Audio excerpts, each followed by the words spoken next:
नमस्कार मैत्रिणींनो, आज तुमच्यासोबत धाब्यावरती भेटणारी मस्त अशी चमचमीत शेवभाजीची रेसिपी शेअर करणार आहे. रेसिपी बनवायला अतिशय सोपी आहे. घरच्या साहित्यांनी आज आपण मस्त अशी चमचमीत अशी शेवभाजी कशी बनवायची हे पाहणार आहोत. रेसिपी खूप टिप्ससह तुमच्यासोबत शेअर केली आहे, तर शेवटपर्यंत नक्की पहा. आणि जर आवडली रेसिपी तर चॅनलला लाईक, शेअर, सबस्क्राईब करायला विसरू नका आणि कमेंट करून देखील कळवा. तर इथे एका मोठ्या कढईमध्ये 2 मोठ्या पळ्या तेल घालायचं. तेल छान असं गरम झालं की त्याच्यामध्ये आपण मसाले घालूया. तर इथे मी एक तेजपत्ता घातलेला आहे. तेजपत्ता घातल्यानंतर इथं आपण काय करायचं, मोहरी घालायच्या. तर अर्धा चमचा भरून मोहरी घातल्या. मोहरी छान तडतडल्या की याच्यामध्ये आपण हिंगाचं मस्त असं फोडणी देऊन घेऊया. फोडणी झाली की त्याच्यामध्ये आपण काय करणार आहोत, अर्धा चमचा जिरे घालणार आहोत. जिरे घातल्यानंतर आपण याच्यामध्ये कांदा घालणार आहोत. तर इथे मी 2 मोठ्या साईजचा कांदा बारीक चिरून घेतला आहे आणि तो याच्यामध्ये घालून घेतला. कांदा आपल्याला छान असा ब्राऊन करून घ्यायचा आहे. गोल्डन ब्राऊन कलर होईपर्यंत त्याला छान असं भाजून घ्यायचं. तर साधारण गॅसचा फ्लेम मीडियम ठेवायचा आणि मीडियम फ्लेमवरती आपण हा कांदा छान असा भाजून घ्यायचा आहे. तर 4 मिनटं कमी गॅसवरती याला भाजून घेऊया. तर 3 मिनटं झालेली आहेत. कांदा तुम्ही बघू शकतात ट्रान्सपरंट झालेला आहे पूर्णपणे. तर अजून याला 1 मिनिट शिजून घेऊया.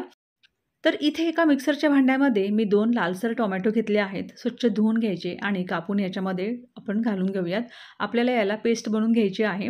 त्यामुळं इथे आपण ॲड केले आणि एक हिरवी मिरची घातली आहे.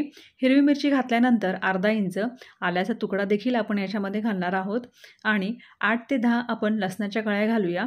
आता हे सर्व जे मिश्रण आहे त्याला आपल्याला पेस्ट बनवून घ्यायचं आहे. तर चला मिक्सरमधून याला छान असं आपण पेस्ट बनवून घेऊयात. तर हे बघा, अशा पद्धतीमध्ये याचं पेस्ट बनवून आपल्याला घ्यायचं आहे. तर चला आपण कांदा चेक करूया. तर कांदा पण छान 4 मिनिटामध्ये शिजून तयार झालेला आहे. तुम्ही पाहू शकतात हलका असा गोल्डन कलर याला आलेला आहे. तर आता हा परफेक्ट शिजून तयार झाला आहे. तर चला पुढची प्रोसेस करूया. तर याच्यामध्ये आपण काश्मीरी लाल मिरचीचा वापर करणार आहोत कलरसाठी. तर 1 चमचा भरून मी इथे काश्मीरी लाल मिरची घातलेली आहे आणि आपण याला छान असं मिक्स करून घेऊयात. ह्या वेळेस जर काश्मीरी मिरची घातली ना तर काय होतं, शेवभाजीला कलर खूप छान येतो आणि आपल्याला आर्टिफिशियल कलर घालायची याच्यामध्ये बिलकुल पण गरज पडत नाही. नॅचरल मस्त कलर भाजीला येतो. तर इथे 1 मिनिटामध्ये मी याला छान असं फिरून घेतलं आहे, मिक्स करून घेतलेलं आहे. तर आता आपण याच्यामध्ये टोमॅटोची प्युरी जी केली होती ना ती घालून घेऊयात आणि बारीक गॅसवरती छान असं मिक्स करून घेऊयात. लक्षात असू द्या पूर्णपणे या मसाल्याला तेल सुटेपर्यंत आपल्याला फ्राय करायचं आहे. त्यामुळं जितकं तुम्ही बारीक गॅस करून याला छान असं फ्राय करणार ना तितकंच तेलसुद्धा मस्त ग्रेव्हीला सुटतं आणि ग्रेव्ही पण खूप टेस्टी बनते. तर आपण याच्यामध्ये पावडर मसाले घालून घेऊयात. तर इथे अर्धा चमचा मी हळद घातली आहे. 1 चमचा भरून मी इथे गरम मसाला घातला आहे आणि 1 चमचा भरून मी इथे धन्याची पावडर घातली आहे आणि मिक्स करून घ्यायचं व्यवस्थितपणे. यावेळेस सर्व मसाले घातले ना तर काय होतं, ग्रेव्हीला छान असं मस्त मसाल्यांचा फ्लेवर देखील येतो आणि मसाले छान शिजून पण तयार होतात ग्रेव्हीमध्ये. तर इथे तुम्ही बघू शकतात मसाले घातल्यानंतर आपण आता काय करूया, थोडंसं काय करूया याच्यामध्ये आपण मीठ घालूया. म्हणजे काय होईल, टोमॅटो घातला आहे ना त्यामुळं पटकन ही ग्रेव्ही शिजायला तयार होईल. तर मीठ घातल्यानंतर छान असं मस्त त्याला मिक्स करून घ्यायचं. तर आता आपण याला झाकण ठेवून छान असं तेल सुटेपर्यंत शिजून घेऊया. तर साधारणपणे 2 मिनिटं द्यायची. 2 मिनिटांमध्येच छान मसाल्याला तेल सुटतं. तर 2 मिनिटं झालेली आहेत आणि तुम्ही पाहू शकतात मस्त असं मसाल्याला तेल सुटलेलं आहे. तुम्ही बघू शकतात खूपच सुंदर ही भाजी मैत्रिणींनो बनून तयार होते. नक्की तुम्ही ट्राय करा. अगदी जसं आपण धाब्यावरती किंवा हॉटेलमध्ये शेवभाजी खातो ना सेम तशीच बनून तयार होते. मसाला आपला छान असा शिजून तयार झालेला आहे. तर याच्यामध्ये आपण मस्त क्रीम घालूया. क्रीम म्हणजे कसं, जी मग आपल्या दुधावरची साय येते ना त्या साईला छान असं फेटून याच्यामध्ये घालायचं. तर 4 ते 5 चमचा याच्यामध्ये मी साय घातली फेटून. असं केल्याने काय होतं ना, जी ग्रेव्ही असते ना तर ग्रेव्हीला ना अशी मस्त चमक येते आणि जशी रेस्टॉरंटमध्ये धाब्यावरती जशी भाजीला चमक असते ना तशीच या भाजीला चमक येते. म्हणून नक्की घालून पहा. आता छान असं याला मिक्स करून घेतलं मी आणि परत काय करूया, आपण साधारण 1 ते 1.5 मिनिटं फक्त याला झाकण ठेवून शिजून घेऊया. तर इथे 1.5 मिनिटं झालेली आहे. झाकण काढलं आणि तुम्ही बघू शकता मसाल्याला मस्त तेल सुटलं आहे आणि आपला मसाला पण एकदम परफेक्ट शिजून तयार झालेला आहे. तुम्ही पाहू शकतात. बिलकुल पण बनवायला जास्त वेळ लागत नाही. 15 ते 20 मिनिटामध्ये मस्त शेवभाजी घरी बनवून तयार होते. तर आता आपण काय करूया, याच्यामध्ये पाणी ॲड करूया.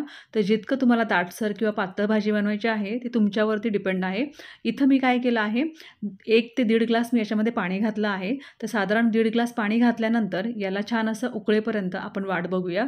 तर आपण काय करूया, पाणी घातल्यानंतर परत याला झाकण ठेवून छान असं मस्त तरी येईपर्यंत आपण उकळून देऊया आणि 3 मिनिटं याला गॅस कमी करायचा आणि उकळी येईपर्यंत वाट बघायची. तर बघा 3 मिनिटं झालेली आहे आणि बघा ग्रेव्ही पण अशी थोडी दाटसर वाटत आहे, घट्ट वाटत आहे. तर इथे 4 जण खाणार आहेत त्या हिशोबाने मी पाणी घातलं आहे. थोडंसं आणखीन पाणी घातलं म्हणजे काय आहे, शेव घातली ना की काय होतं, भाजी परत घट्ट होते. म्हणून मी थोडंसं पाणी घातलं, म्हणजे साधारण अर्धा कप पाणी घातलं. परत भाजीला छान अशी उकळी आलेली आहे. तर याच्यावरती आपण मस्त कसुरी मेथी घालूया. तर कसुरी मेथी नाही घातली तरी चालेल, पूर्णपणे ऑप्शनल आहे. कोथिंबीर घातली तरी पण चालेल. तर इथे कसुरी मेथी घातल्यानंतर काय करूया, छान अशी उकळी येईपर्यंत वाट बघूया आणि त्यानंतर आपण याच्यामध्ये शेव घालूया. तर इथे मी तिखट शेवचा वापर करत आहे. तुम्ही पाहू शकता अशी जाडमध्ये तिखट शेव घेतली आहे. तुम्ही कोणतीही शेव घ्या, पण जाडमध्ये घ्यायची, बारीक शेव याच्यामध्ये घालायची नाही. तर शेव घातल्यानंतर थोडासा गरम मसाला आपण वरतून घालूया, म्हणजे फ्लेवर छान येईल भाजीला. आणि लक्षात असू द्या, शेव भाजीमध्ये घातल्यानंतर आपल्याला गॅस पूर्णपणे बंद करायचा आहे आणि मग शेव घातल्यानंतर याला छान असं मिक्स करून घ्यायचं.